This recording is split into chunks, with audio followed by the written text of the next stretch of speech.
Welcome back to another technical deep dive here in the debug zone. Today we're tackling a big question and breaking it down with insights from other users. Hopefully this clears up some misconceptions and helps you get the answer you need.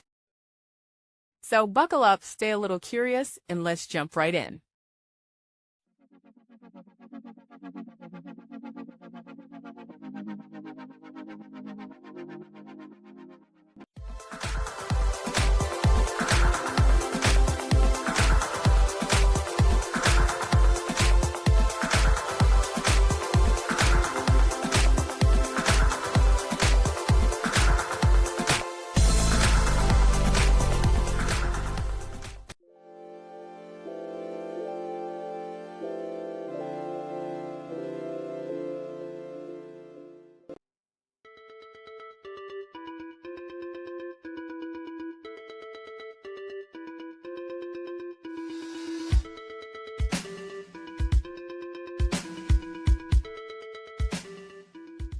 And that's a wrap.